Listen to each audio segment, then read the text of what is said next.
NDA ప్రభుత్వం వచ్చిన దగ్గర నుంచి కూడా అమరావతిలో భారీ మార్పులు చోటు చేసుకుంటున్న పరిస్థితి కనిపిస్తూ ఉన్నాయి. ఒక పక్క నుంచి జంగిల్ క్లీనెన్స్ చేస్తూనే మరో పక్క అమరావతికి ముఖద్వారమైన సీడ్ యాక్సెస్ రోడ్డుకు కూడా విద్యుత్ కాంతులను ఏర్పాటు చేస్తూ ఉన్నారు. గతంలో హైకోర్టు తీర్పు నేపథ్యంలో కూడా పోల్స్ను ఏర్పాటు చేసింది గత ప్రభుత్వం. ఈ ప్రభుత్వం ఇంకా ఛార్జ్ తీసుకోకుండానే విద్యుత్ కాంతులు ఇటువైపులా రెండు వైపులా కూడా ఏర్పాటు చేయటం, వాటిని వెలిగించే పని కూడా చేస్తున్న పరిస్థితి కనిపిస్తూ ఉంది. అలాగే కంటిన్యూగా లేని విద్యుత్ స్తంభాలకు మేజర్గా జంక్షన్గా ఉన్న పాయింట్ ఏదైతే ఉంటుందో, అంటే 4 రోడ్లు కలిసే సీడ్ యాక్సెస్ రోడ్డుకి ఇటు ట్రంక్ రోడ్స్ కాకుండా మిగతా ఎన్జీసీ రోడ్స్ ఏవైతే ఉన్నాయో ఆ రోడ్స్ కలిసే జంక్షన్ వద్ద కూడా భారీ విద్యుత్ లైట్స్ను ఏర్పాటు చేస్తూ ఉన్నారు. మన కెమెరామెన్ సురేష్ మీకు క్లియర్గా చూపిస్తూ ఉన్నారు. ఎంత భారీ విద్యుత్ లైట్లు అనేది ఏర్పాటు చేసింది అనేది కూడా మీరు క్లియర్గా చూసుకోవచ్చు. మామూలుగా రోడ్డుకి ఒక పోల్కి 2 లైట్లు ఉంటే ఈ భారీ పోల్కి అయితే దాదాపుగా కొన్ని 10కి పైనే లైట్లు అయితే కనిపిస్తూ ఉన్నాయి. ఎందుకంటే జంక్షన్ రోడ్డు కాబట్టి ఈ జంక్షన్ రోడ్డుకి చుట్టువైపులా కూడా మొత్తం కనపడాలి కాబట్టి ఈ భారీ స్తంభాలను ఇక్కడ ఏర్పాటు చేస్తూ ఉన్నారు.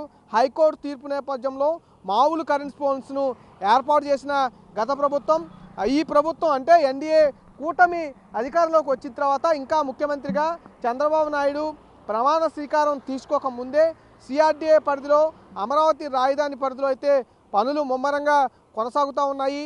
ఒక పక్క రీడాక్స్ రోడ్డుకి ఇరువైపులా జంగిల్ క్లియరెన్స్ అంటే మొలిచిన కంప చెట్లు, పిచ్చి చెట్లు అన్నిటినీ తొలగిస్తూనే మరోపక్క మెయిన్గా ఇది సిఆర్డీఏకి సంబంధించి రాజధాని అమరావతికి సంబంధించి మెయిన్ రోడ్డు, దీన్ని సీడ్ యాక్సెస్ రోడ్డు అంటారు.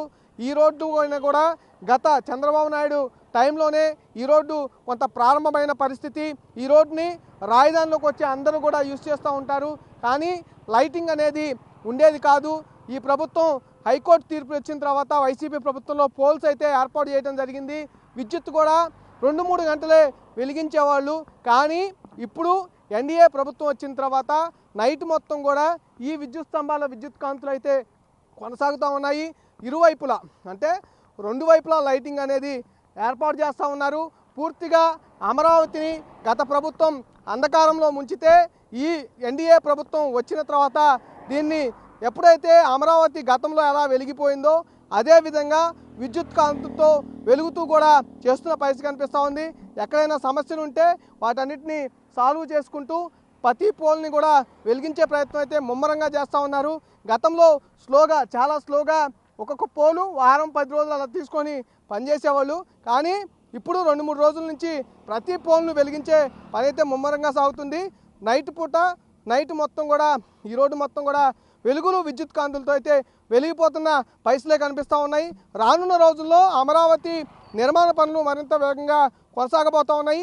ఈ రోడ్డు లైటింగ్తో పాటు మిగతా రోడ్లు ఏవైతే ఉన్నాయో ఆ రోడ్డు లైటింగ్ కూడా ఏర్పాటు చేసే అవకాశం అయితే కనిపిస్తూ ఉంది. అమరావతిలో అయితే భారీ మార్పులు అయితే కొనసాగుతున్న పరిస్థితి అయితే కనిపిస్తూ ఉంది. కెమెరామెన్ సురేష్తో మల్లికార్జున, బిగ్ టీవీ, అమరావతి.